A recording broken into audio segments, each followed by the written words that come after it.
What's up, guys? iCapsy here, and today I'm going to do something a little different. I want to show you guys the difference between the two extremes when it comes to playing passive-aggressively and then just playing normally. But with the normal one, I purposely didn't play the objective as much as I normally would, even when I do shoot. But we'll get into that later on. First off, just to clarify, I want to clarify this just again why I do the passive-aggressive play. I've played Call of Duty since Call of Duty 4. And in Call of Duty 4, I was a very competitive player. My main thing was winning, and I liked to flaunt in TDM. But when it came down to it, I wanted to win. I used to play with a group called 7TRP. Some of you guys may have heard of it if you watch Only Use Me Blade early on, or if you've even heard of 7TRP, you see them in the lobbies. But I used to play with them, and we were very competitive. Call of Duty 4, but we were also very dirty players. We used noob tubes, C4, all those kind of things. But that's besides the point. I was a very competitive player, and my goal was to win. But I also like to flaunt. And that's what a lot of people like to do. A lot of people like to show these huge scores, and rely on their teammates to win so they can put them up. But then there's also people that play objectively and give tips and stuff like that. But what I want to do is really focus on the fact that how well Black Ops 2 has put it to where objective play can still be something important. And I want to basically show you guys the difference between the two.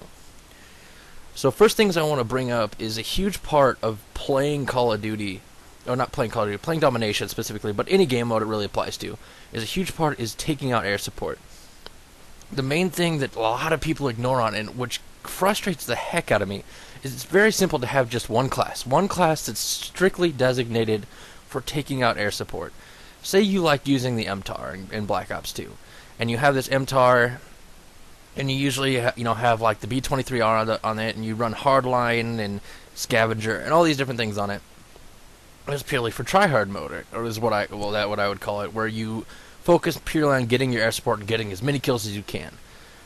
Now, if you die to air support, instead of spamming the square button or the B button on Xbox, you should. At least what I do is instead I watch the kill cam, giving my chance to take out air support like I'm doing right now in the upper left, is I'll switch to a class, and instead of just having the B-23R, make it the identical class, but have the MTAR, same attachments, but have a freaking FHJ.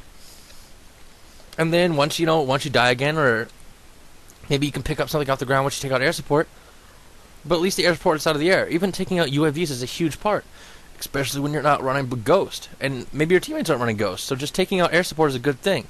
Like here, I took out another UAV. Such a huge part of playing objectives, and just playing as a team player, basically.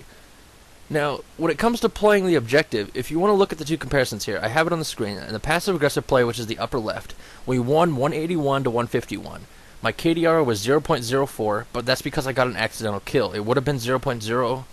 But, of course, sometimes things happen, you throw a stun, and you accidentally kill someone. So that's what happened there. And you'll see where I accidentally killed him. It may have already happened. I wasn't really paying attention. If it already happened, you can see that. Go back and look at it. But in the bottom corner, we lost. And I didn't want to lose. We weren't trying to lose, but I wasn't playing fully objectively. I mean, if I needed to take an objective to get my score streak, then yeah, I'd hop on B flag. Or if we lost C flag, I'd take C flag back. Or we lost A. But I wasn't really focused on the objective.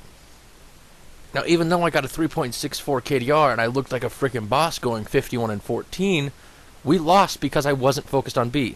Like right there, I'm running back to take B purely to get my score streak just that much closer to getting that chopper. That's the only reason I ran back right there, and I did this gameplay on purpose. I forced myself to not play objectively, which was very hard for me to do. But I did it purely for this commentary. Now, going 3.64 KDR, getting 51 kills, that's great, and I actually would have gotten even more kills in that game if I wouldn't have called in my escort drone and my stealth chopper with 10 seconds left in the round. I wasn't paying attention. I was going for kills. I wasn't focused on how much time was left and if we were winning or losing. I purely wanted to get those score streaks out and get a shit ton of kills, purely for this commentary. And this also, I kind of did this to show you guys that, I didn't give up on playing aggressively like I do in the bottom right because I'm bad at it. Because I know there's going to be someone out there who's like, you play passive aggressive because you can't get kills. No, I go 51 and 14 in this game, and I made mistakes. But anyways, the main thing I want to talk about in this is combining the two.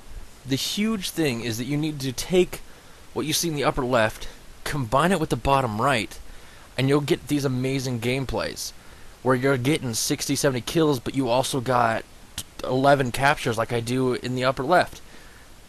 But you've also got, those really good gameplays. And if you can combine the two, that's a huge part of it. That's what I'm kind of bringing across to this channel. And I tried to knife an RCXD there, but failed miserably. But I actually didn't blow up, so I ended up destroying it right here with an EMP grenade. That's another thing. Have your loadout set up, your classes set up, to play objectively, but also be an effective killer. I can't stress enough how important it is to play objective, especially in objective game types. I can't tell you how frustrated I get when I see someone go 70 and 2, but they have 0 captures. Like, then go play TDM, go play something else. It's not fun for me to have you do that, like, especially if we're losing. If you could combine these two, if I would have taken these two games and if I could mash them up perfectly on how I would want to play a game and how I consistently want to play games over and over again, is the main thing I wanted to see would maybe be like a 181 to 177 win with maybe like a 2.5 KDR. That's an ideal game for me. Now, a lot of people out there, well, that's boring to watch because it's not, you won and you had an okay KDR. You went 50 and 30, or you went 50 and 15. Or whatever. It's just like, it's so very important when it comes to playing Call of Duty to play objectively as well, at least in my opinion. Now, a lot of people out there are going to be like, well, that's not what I enjoy. That's fantastic. If you don't enjoy playing objectively, get in a party with 5 of your friends and go fuck around in domination. Don't come into domination with, just by yourself when a team's trying to play objectively and ruin it for them. Now, that may sound selfish, like, don't ruin it for me because you want to play that way. But if you're going to play objectively, or you're going to play an objective game, play objectively, or at least sort of make an attempt. Like, if it's a clear capture, just the notion of you hopping on that flag is enough for people that like to play objectively to think, okay, at least he's helping. Seeing a guy go 50 and 50-0 or 200 and something, like some of those crazy guys that go like 204 and 2, like just those ridiculous killing sprees. Like, if I saw them have like 6 captures or something like that, that would blow my mind. That I would be personally more impressed by someone that just has these astronomical scores while they played objectively. And I want to bring it to the community to see how many people out there are actually willing to give up their KDRs, to stop worrying about that number that says, look at me, I kill 3 people before dying every time. And they hop on those objectives, and they get their score streaks because they killed 2 people without dying, and they hopped on 3 flags. That would be absolutely amazing. I'd love to get a team together outside of just my team. I'd love to be able to go into a solo queue, or I say queue because I used to play League of Legends, that's weird. But I used to go into a solo matchmaking and have a team that's just like, none of them are in a party. It's just 6 completely random people that have never played with each other before, and everyone works together and plays objectively. And that's a huge thing. That's all I can say is, like, with this, I want to show the 2 extremes and show you guys the difference between playing objectively and sort of playing objectively. Now, we lost barely, and that's because there was times where one of my teammates, Speedy Stang, play with him all the time. He was like, can you come help me on B flag? And I was like, no, man, I want to do this commentary where I make an aggressive thing. Now, right there, the first game's over. Now, I got 3rd place, and this is about to go up to full screen here so you can watch the rest of this.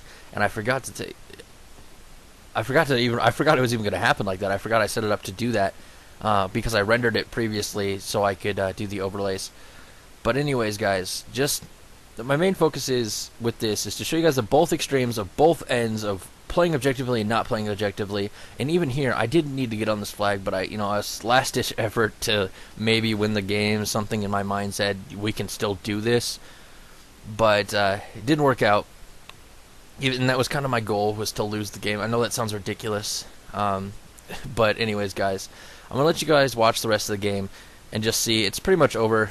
But anyways, until next time, guys, I'm iCapsy. See ya.